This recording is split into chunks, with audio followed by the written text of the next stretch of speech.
everyone. Welcome to another episode of Conversations with Vicki. Today I have a very special guest, and we're going to get to know all of these interesting stories and adventures that our guest has, and I can't wait to hear and learn so much more about you.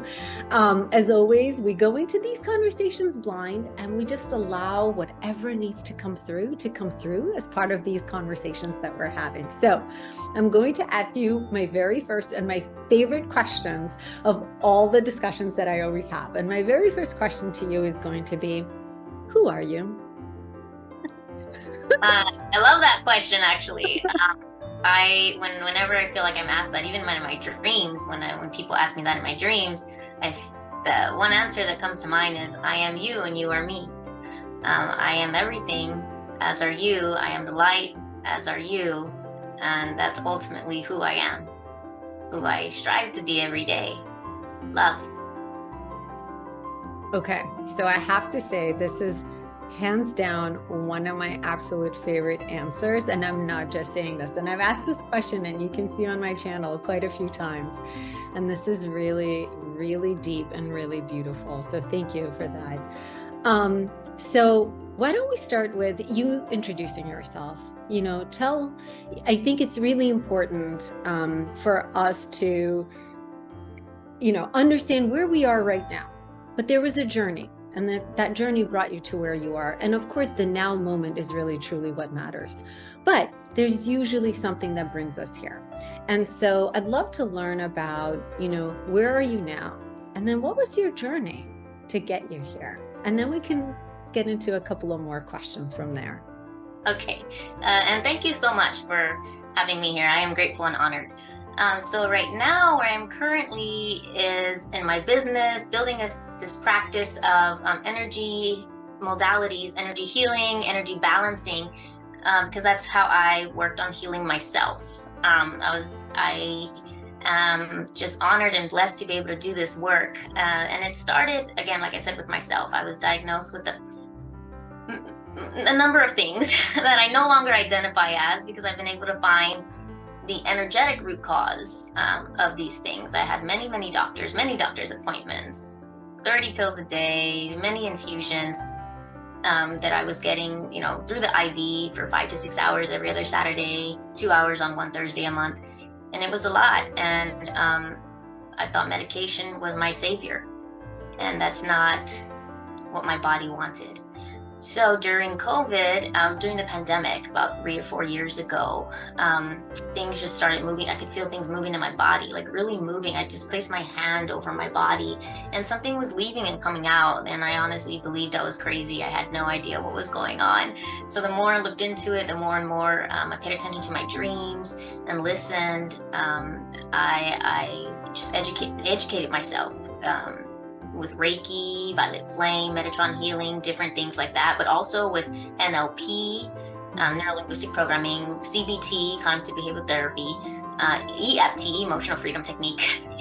Those are all things that I strive to certify myself, get certifications, just to work on myself, because, like I said, medication wasn't working, it wasn't helping, and over time, I just began to appreciate life and find the beauty in every moment, and understanding that everyone I meet really is an image, a mirror image of me. There's the poem, or it's a Mayan phrase, in Lakech, which the closest English translation is, I am you and you are me. And so there's a poem that goes along with that. So that's something that I strive to live by now that I've created a new reality for myself. This is amazing. I have so many things to say. So the first thing that really strikes me is I find it remarkable the way that you very naturally found your way to feeling into your body. So I've been reading even like spiritual leaders like Eckhart Tolle, right? So in The Power of Now, or Living the Power of Now, he talks a lot about, how we need to disidentify with the mind. But if you really want to know what the mind is thinking and it's doing, you need to get in touch with your body. Because if the mind is saying one thing and the body is saying the other thing, it's going to be the body and the feeling that's really going to give you the true essence of where you are energetically at that moment. And I know what you're saying to me, but I had to go through and read like a lot of literature and probably do I've been meditating also since COVID, I've been meditating for a couple of years.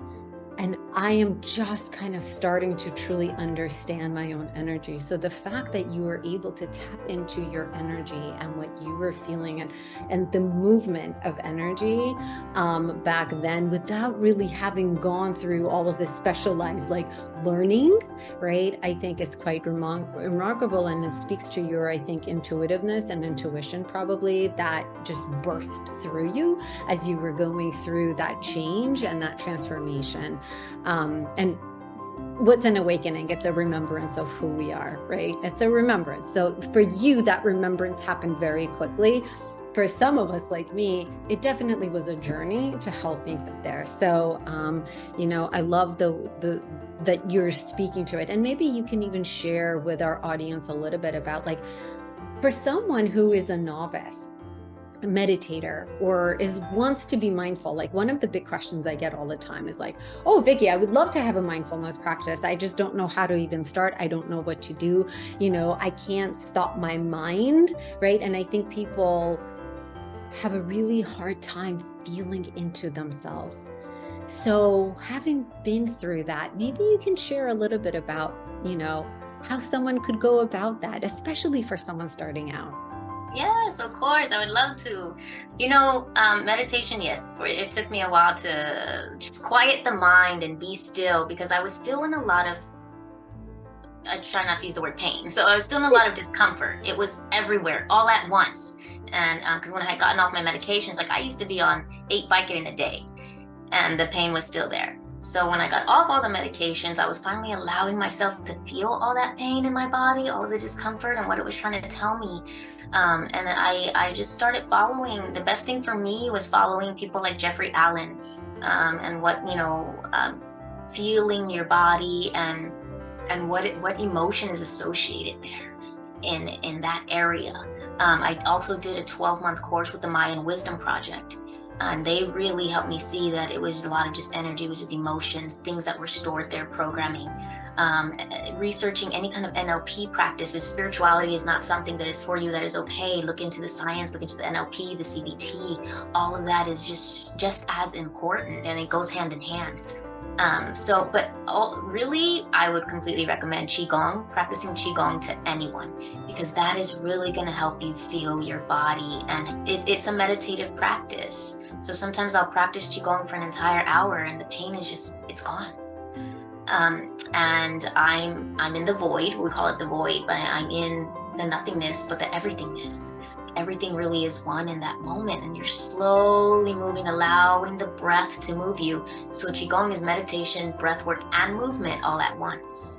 So if you build yourself, if you feel called to it, a Qigong practice, that helps meditation, because like I said, it is meditation and breath work. You're getting that into. So it's like a triple whammy for you. That is just a beautiful journey on its own. That is amazing. And it's interesting. You're touching on something without using the words, but I think what you're touching on is a lot of times we have pains in our bodies, and it's actually due to some kind of stored trauma that we never really placed awareness on. Or it could even be ancestral trauma that had been passed down that continued to live in our body and in our cells. And I know Gabby Bernstein, there's so many, people now starting to talk about that. And it's, again, all about placing the awareness and recognizing that it's there. It's not judging it. Right. Judging it. It's not.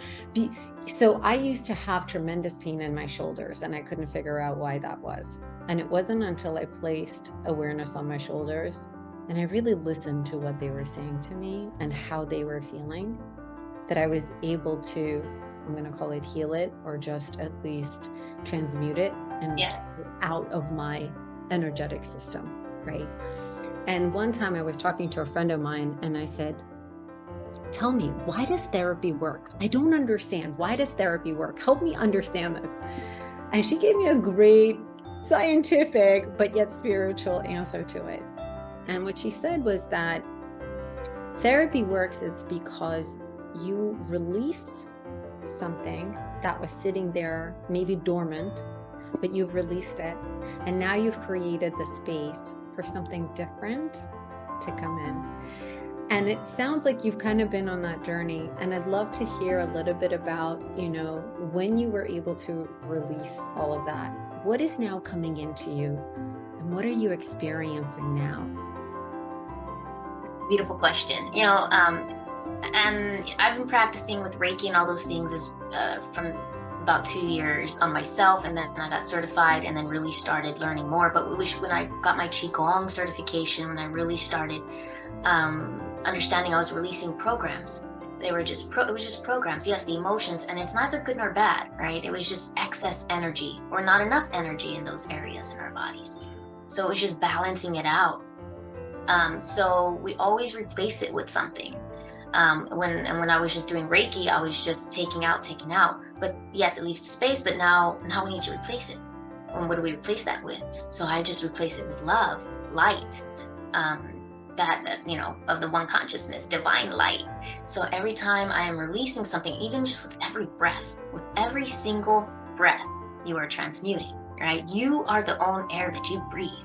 So when I inhale, I'm breathing in light. When I exhale, I'm releasing the blockages, but I am releasing it as butterflies and sending it out to the ends of the universe to be recycled. Because as we know, energy cannot be created or destroyed, only transformed, right? So that's why, yes, I agree. It's neither good nor bad. And getting to that point where you finally realize none of this is bad. It's you don't want to judge it, right? You don't want to compare it to anything else. It's there, and it's just been it's biofeedback. It's just been trying to tell me something this whole time. And ultimately what it was trying to tell me was I wasn't loving those parts of myself. I love that. Yeah, I definitely went through that in my journey, but again, it took me years to actually, and it's funny, it's not understand. It's not here. It's an understanding. It's an inner standing. And it's a shift that you make. And when you do, and if somebody says to you, well, what is that? You can't explain it. The best way I can describe it is this state of peace. That's the only way I can explain it. That's the only word that I have been able to find to describe kind of how that feels. It's being at peace with what is, just as it is, and seeing beauty in it, just enjoying it, and I love the word that you keep using. It's love. It's love. It's love. So it's amazing. So it sounds like as part of your, and should we call it healing journey? What kind of journey is this? Yeah, it is. We're all on some sort of healing journey, each and every one of us. And it's all within us, that inner healer. We're all born healers. We just forgot. I love that. So we're all empowered to be at peace, right? In this nothingness and everythingness, right? That's beautiful. So you've talked about the different energy healing modalities. Can you maybe spend 30 seconds on the different kinds? Because I think we've all heard the terminology Reiki and but just maybe educate the audience a little bit on the different modalities. And then I'd love for you to share with us how you're using these modalities to help people today, because clearly you're doing something magical, right? And it's not really magic. It's just using your own energy, right? But it feels like magic. So how you're using that today to help people, to help everyday people. Yes, of course. So yes, so Reiki is probably the most well-known from the modalities that I've researched and work to get a certification in. So Reiki is where you can go into the field and transmute, do all these beautiful things, take out the blockages, replace it with unconditional love. Dr. Usui is the one that got the downloads, received the downloads of each of the symbols and what they're used for. So you can use it on your 4 lower bodies, right? Your spiritual body, your mental body, your emotional body, and then your physical body, which all of those affect our physical bodies in the field. Aura cleansing as well comes along with Reiki. So that one is, more people are drawn to that only because they've heard of it most. What I do though, like I can do Reiki, but mostly like anything's going to come in. So the violet flame is a very strong frequency. It's the 7th ray of transmutation. And there are, angels and ascended masters associated with it. If you want to go into that, if you don't, then just think about it as the color, right? Everything is a vibration frequency. So that is one of the strongest frequencies that we can use to transmute. And that one is, we use it for relationship healing. And it clears karmic, records. It clears timelines and memories. You can use it to clear the Akashic records that are still affecting this timeline. So Akashic Records is another one that I was certified in. And that, I don't do Akashic Record readings. I don't, because I've been asked that. I'm like, no, I've been asked if I could rewrite someone's records. Like, no, I'm not going to do that for you. But what I can do is clear timelines associated with it that are still affecting what's happened in this lifetime. So the Akashic Records is alive. It is a vibrating field of every thought, every emotion, every lifetime. It's everything. It is both inside of you and it is outside of you. And so once I started thinking, oh my, like when you can feel your mind spiraling and sometimes you can feel the energy moving. And once I learned about the Akashic Records, I was like, oh my God, what am I creating? How do I clear that? I don't want to keep that out there.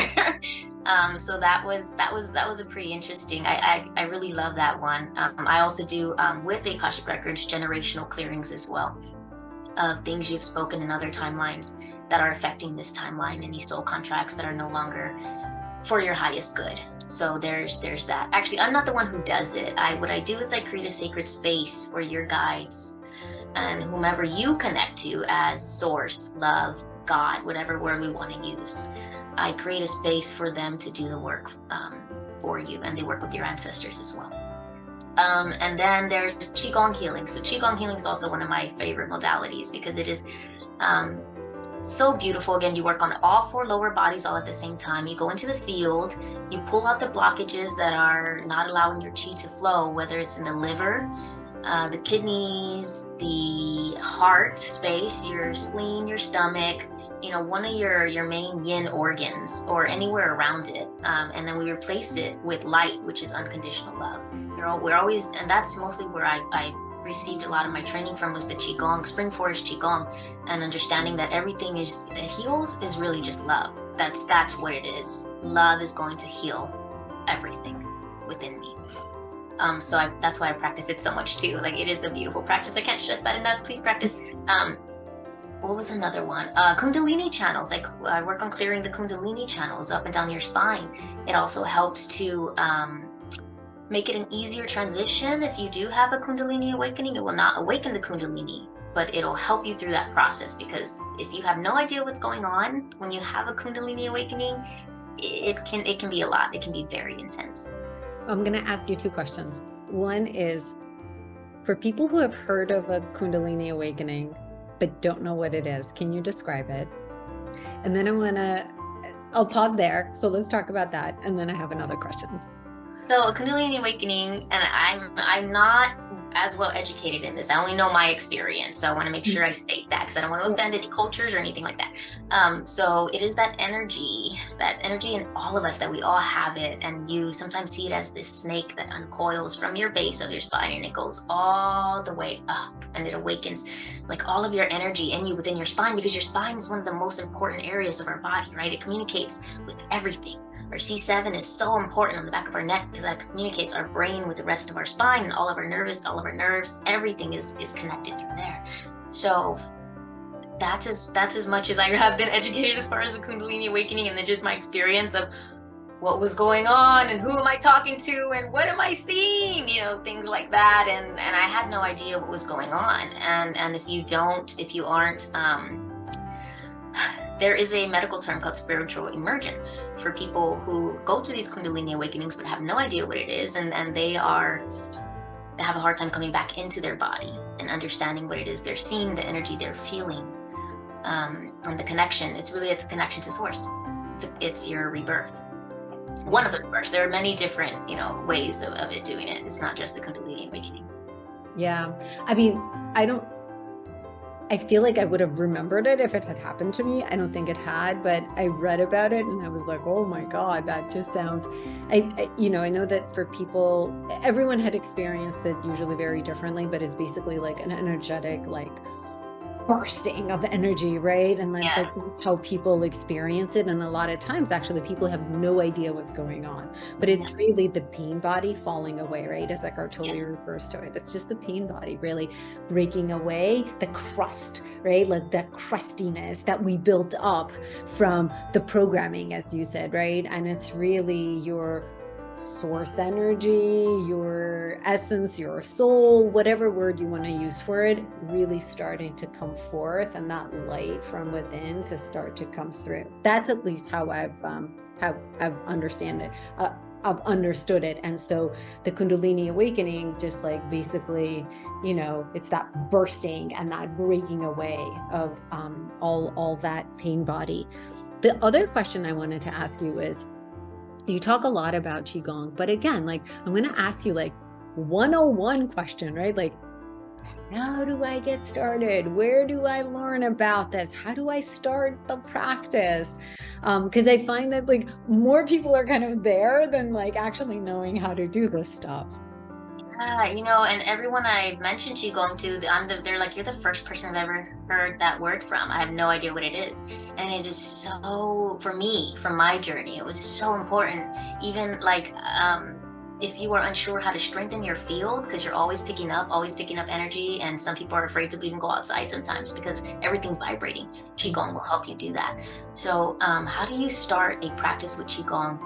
I personally just went online and on YouTube, and I was like, which one was the best one for me? I started off with Lee Holden's Qigong, but then Spring Forest Qigong really, really called to me because their practice was so simple and easy to remember. I didn't want to have to remember all of everything.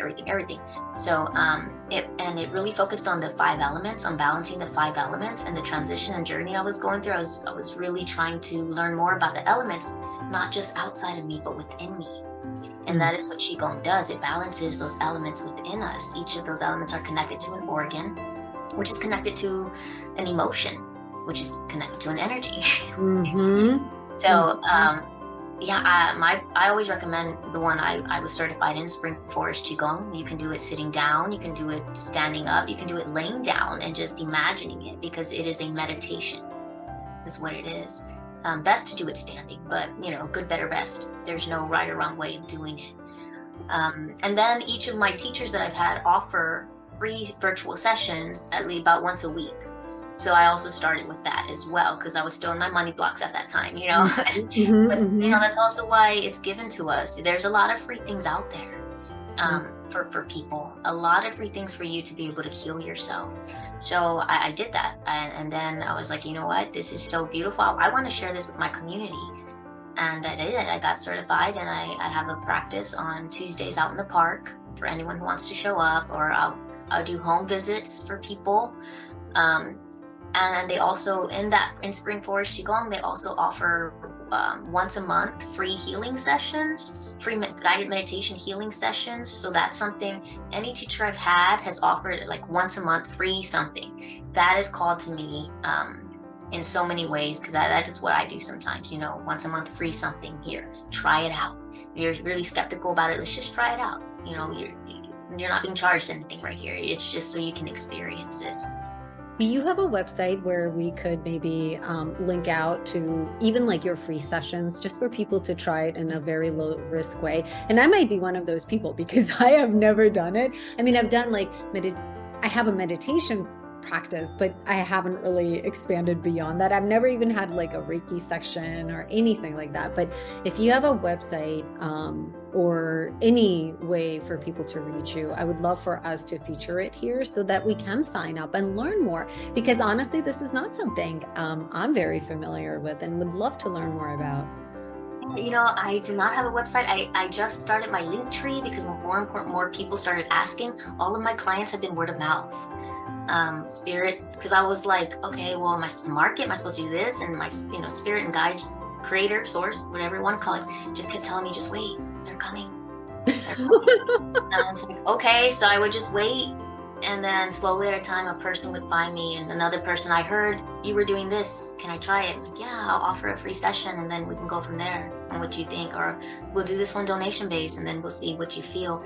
And every time, they would come back, and then they would tell someone else and tell someone else and tell someone else. And I was like, well, okay, so I just sit back and wait. And I did, you have to allow it and let it happen. And it started growing and growing, and now it's the only reason why I created the Linktree was so that because the schedule was becoming a bit, like I had to go and put everything in myself on my Google Calendar. So I was like, let's just do this. I do have an Instagram, but there's only 3 posts on there, and I do have my Linktree for people to sign up. And there is a space that says free consultation, and that's where I offer something for free. And for some people, they only needed that one free session. And I still check on them. How are you? Not to try to reel them back in, but, to really check on, we moved a lot of energy.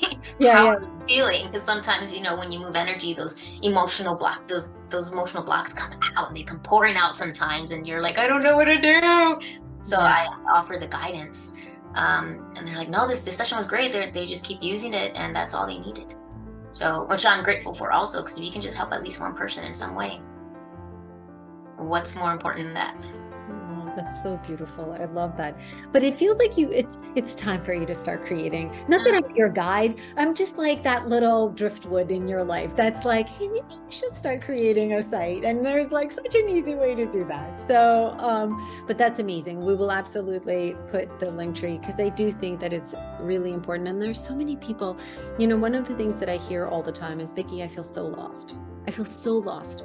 I feel stuck. I feel lost. I feel like that's a lot of the energy, and maybe I'm wrong, but I feel like that's a lot of the energy right now that people are experiencing, is that lostness and that stuckness. Because like during the pandemic, we were all kind of like, okay, we're all on lockdown. Like we were kind of like having that singular experience in a way, right? During the lockdown. Now that the lockdown is over, I think everybody's asking like, okay, so now what?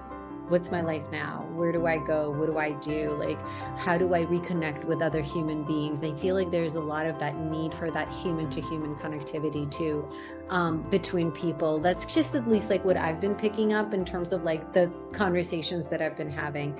So,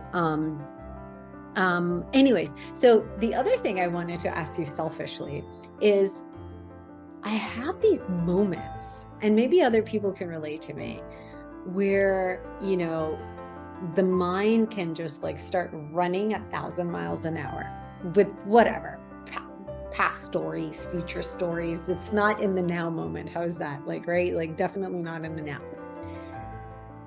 And one of the things that I've started to do is I've started to imagine having this kind of like, if I am like the bullseye, there's like energy all around me, right? And one of the ways that I've been trying to calm down whatever is happening in that moment, right? The moment that I become aware that I'm going spinning this way, past and future, I'm like, okay, just like bring it back in. And I visualize bringing in the energy back to me from like that 360 all around me. And I'm just like, okay, let me just like bring it all back to me and yeah, just allow it to be here rather than to be all over.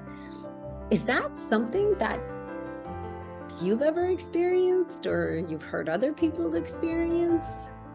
Oh yeah, for sure. I mean, part of it is calling your energy back to you is what you're doing almost there.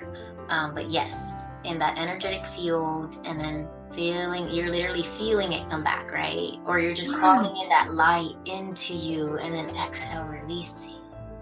and continue to bring it back. Yeah, that's the chi or prana, universal life force. That's love.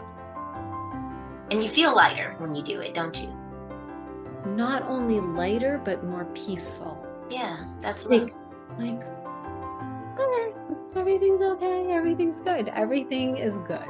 Like, not even like as in good or bad, but like, it's okay. Like, it's, everything is. Yeah. Right? So anyways,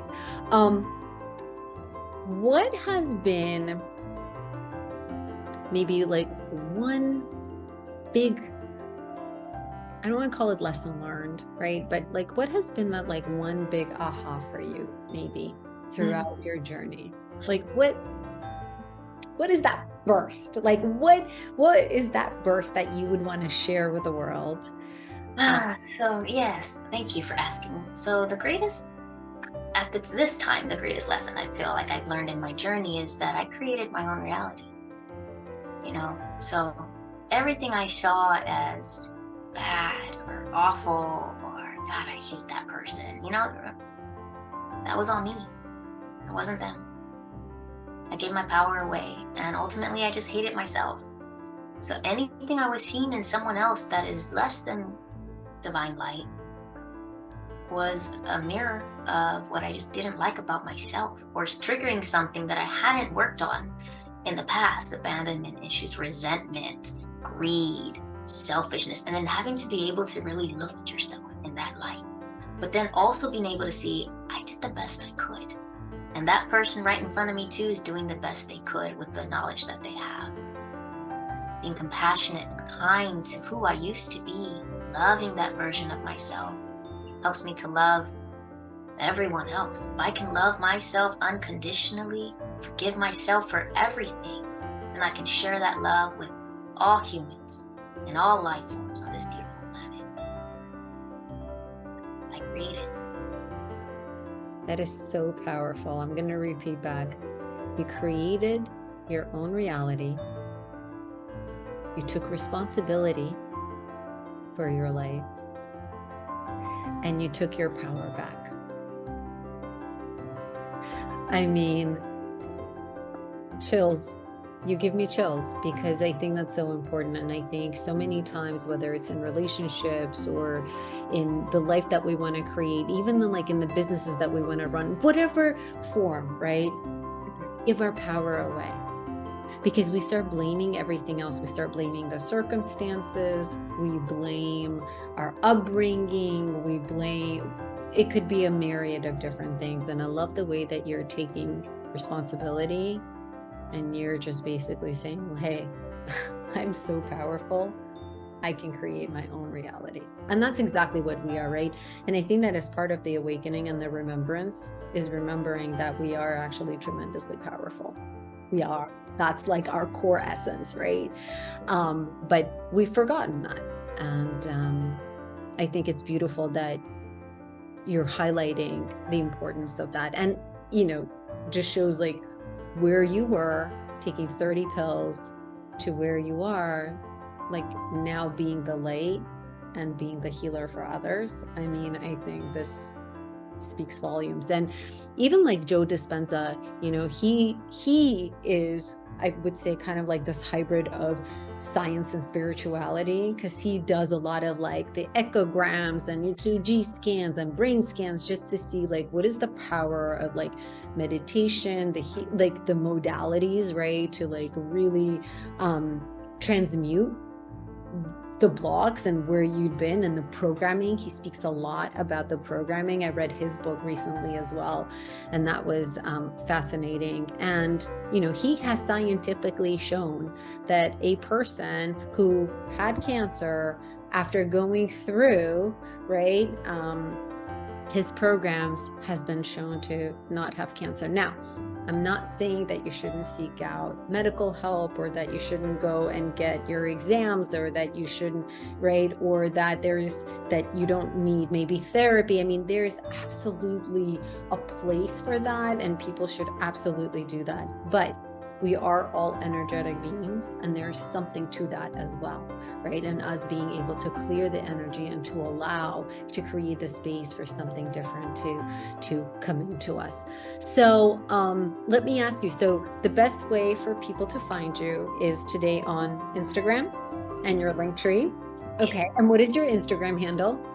Ashes to Phoenix, SATX.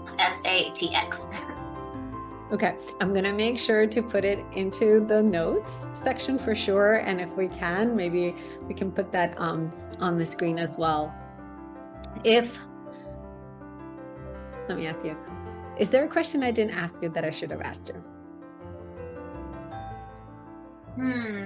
No, I think this was all very divine. I'm just grateful to be here and humbled and honored. Thank you. Well, how are you doing? I'm the one who's humbled and honored.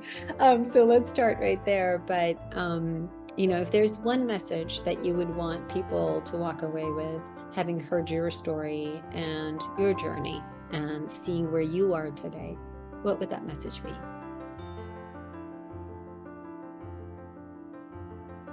The answer is really simple. Love yourself. Not the conditional love we were taught, but love yourself. Doesn't mean it's easy, but it is pretty simple. And just because we carry the generational trauma doesn't mean we can't tap into the generational power that we've been given, our birthright. Claim it. I love it. I love it. I feel so inspired and empowered by your message. And I'm so grateful to you, truly. I think this was an amazing conversation. Thank you for sharing. Thank you for teaching us about the different modalities. And I'm going to be following up on one of them for sure. So I'm so grateful for your time. Thank you so much for coming and for sharing your story. And again, thank you. That's all I can say. Thank you. Thank you. I appreciate it. All the love to you. Same to you. Take care. Thank you. Bye-bye. Bye.